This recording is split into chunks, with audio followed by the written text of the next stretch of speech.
Baek, voyant l'état de Shah-in se dégrader, demande de l'aide à Sung Jinwoo. Sung Jinwoo essaie de trouver un moyen de guérir Shah-in et se demande si la chasseuse du groupe de Goto serait encore en vie et s'il serait possible de l'amener à temps. Il conclut qu'il n'y aurait pas assez de temps, même si elle était encore en vie, en se disant « Je n'ai pas le choix, ça devra se faire ici ». Il demande alors au caméraman d'éteindre la caméra, le prévenant que s'il prend trop de temps, il n'aura d'autre choix que de détruire son appareil. Ensuite, il ordonne à ses ombres de chercher le corps de Min Byung-gu. Pendant ce temps, Baek se demande ce qu'il essaie de faire avec le corps de son ami. Peu après, une de ses ombres revient avec le corps de Min Byung-gu, dont, malheureusement, la tête a été dévorée par une fourmi. Sung Jinwoo se demande si la capacité d'extraction d'ombre fonctionnerait encore sur le corps. Baek, s'approchant de Sung Jinwoo, lui pose la question « Que comptes-tu faire avec son corps ?» Distrait, Sung Jinwoo pense avoir de la chance et voit qu'il est possible d'utiliser la capacité sur lui. Il donne alors l'ordre « Lève-toi ». Peu après, une grande quantité de mana et d'ombre commence à fusionner, mais malheureusement, l'extraction d'ombre échoue. Sung Jinwoo essaie à nouveau et donne l'ordre « Lève-toi », mais la capacité échoue de nouveau. Il se dit que cela aurait dû être facile d'extraire son ombre, mais il remarque que la volonté de l'ombre de ne pas être invoquée était trop grande, et se souvient que la même chose s'était produite avec Ygri. Sung Jinwoo, pensant qu'invoquer les ombres des humains est incorrect, regarde Iron et se dit « Mais les vivants ont la priorité, lève-toi ». Baek, voyant que Sung Jinwoo faisait quelque chose avec le corps de son ami, s'approche de lui et demande ce qu'il essaie de faire. Baek est horrifié lorsque l'ombre de son ami commence à se lever et réalise alors que la véritable capacité de Sung Jinwoo est de contrôler les morts. Baek est surpris de voir son ami guérir la chasseuse Shah-in mais comprend que cette ombre n'est pas vraiment son ami. S'approchant de Sung Jinwoo, il lui demande d'arrêter de contrôler ce monstre. Sung Jinwoo dit qu'il n'avait pas demandé à ce qu'il guérisse Shah-in, mais reconnaît quel genre de personne il était de son vivant, quel homme gentil. Cela fait comprendre au chasseur pourquoi il avait demandé à éteindre les caméras. Si quelqu'un découvrait cette capacité, cela pourrait causer beaucoup de problèmes pour lui, et cela créerait un grand tumulte parmi les chasseurs, car plus il combat, plus il peut devenir fort, ce qui est totalement déséquilibré parmi les chasseurs. Baek demande à Sung Jinwoo d'arrêter de contrôler son ami et continue, s'il te plaît, ne le fais pas combattre à nouveau. Sung Jinwoo continue de réfléchir et demande à Baek de retirer sa main de son épaule et dit que tout va bien et qu'il ne le fera que parce que cette fois-ci, c'est une demande plutôt qu'une menace. S'approchant de Min Byung-gu, il dit « Annulation de l'ombre » et l'ombre commence à disparaître, merci. La scène change et nous voyons les chasseurs sortant du nid de fourmis. Sung Jinwoo invoquant sa monture, prend congé de son groupe en disant qu'il les retrouvera plus tard. Pendant ce temps, Baek est effrayé par la taille du monstre invoqué. Ensuite, Sung Jinwoo charge contre les fourmis à toute vitesse. La scène change encore, mais cette fois nous sommes quelque part aux États-Unis. C'est le subordonné de David Brannon qui demande « Qu'en pensez-vous, directeur ?» David répond qu'il ne peut croire qu'il soit déjà 4 heures du matin et souligne que regarder cette vidéo était si agréable qu'il a perdu la notion du temps. Il dit à son subordonné que c'est l'occasion parfaite pour recruter Sung Jinwoo car aucun pays ne connaît le véritable pouvoir de Sung Jinwoo. David pense que si les États-Unis recrutaient un autre chasseur de rang Est de Corée, cela pourrait influencer un conflit entre les deux pays. Son subordonné lui dit alors « Mais ce n'est pas une personne qui en vaut la peine », David demande s'il peut l'amener aux États-Unis. Son subordonné dit qu'il fera de son mieux pour l'amener et ne ménagera pas ses efforts pour y parvenir. Ensuite, de retour à l'intérieur du nid de fourmis, nous avons Sung Jinwoo qui, après avoir tué des milliers de fourmis, atteint finalement le niveau 100. S'approchant du corps de la fourmi monarque, Sung remarque que l'aura de cette fourmi était la plus effrayante qu'il ait jamais rencontrée. Ensuite, il donne l'ordre « Lève-toi » et peu après, l'environnement est enveloppé par une obscurité sans fin. Il se demande si la capacité d'extraction d'ombre avait échoué. Derrière lui, une ombre apparaît et, même en l'observant de près, il remarque que la capacité a été activée avec succès.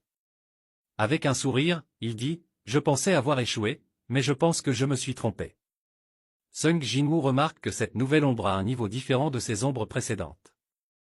Après que Sung Jinwoo se soit retourné, il prend peur car une voix derrière lui dit « Mon roi, s'il vous plaît, donnez-moi un nom ». Sung demande « Comment peux-tu parler ?» La fourmi répond qu'elle sait simplement.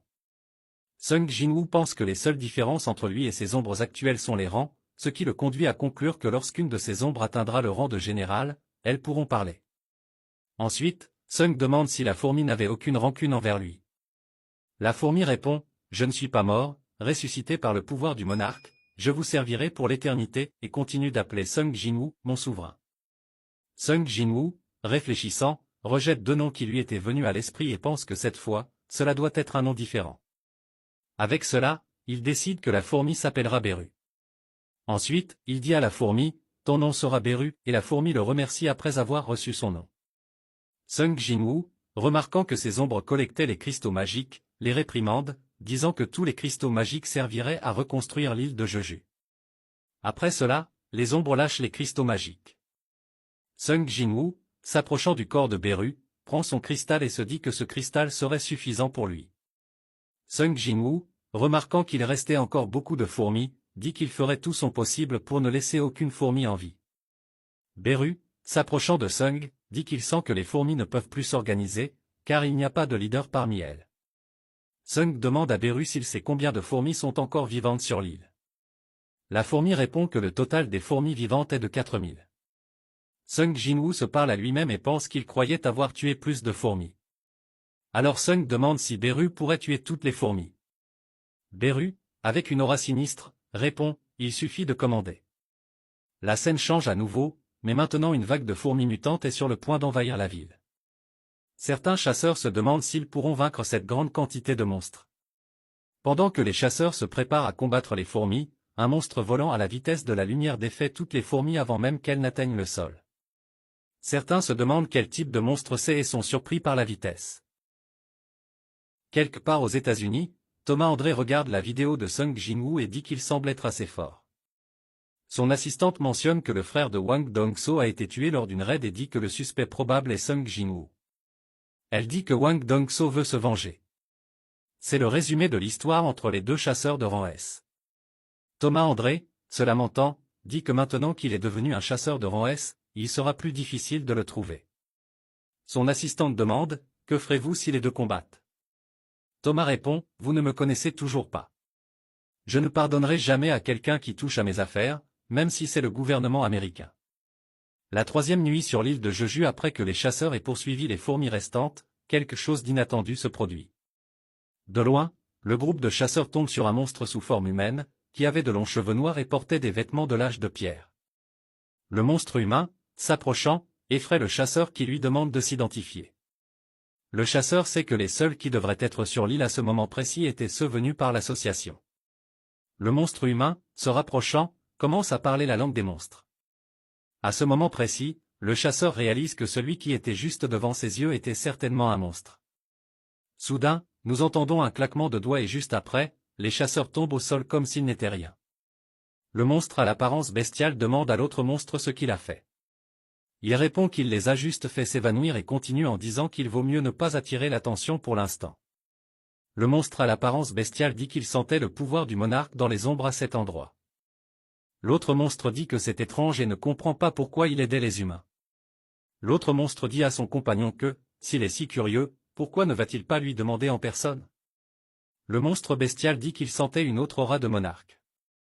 L'autre monstre demande si cette aura venait de Corée. Le monstre bestial confirme et dit que ce serait bien si tous les deux y allaient personnellement puisqu'ils étaient déjà en Corée, mais l'autre monstre, ne voulant pas s'impliquer, dit qu'il laisserait cet endroit entre ses mains. Il se prépare alors à partir. Le monstre bestial pense pour lui-même et dit que l'autre monstre est simplement un grand lâche. Le monstre bestial, s'approchant du corps des chasseurs, dit qu'il ne serait vraiment pas bon de causer des troubles à ce moment. Il se retourne pour partir, ouvre un portail rouge et s'en va. Salut à tous! Je lance ma chaîne et je compte vous proposer plein de mangas et de manhwas passionnants. Si vous avez aimé, laissez un like et abonnez-vous pour soutenir le projet. Un grand merci d'avoir regardé, et à la prochaine.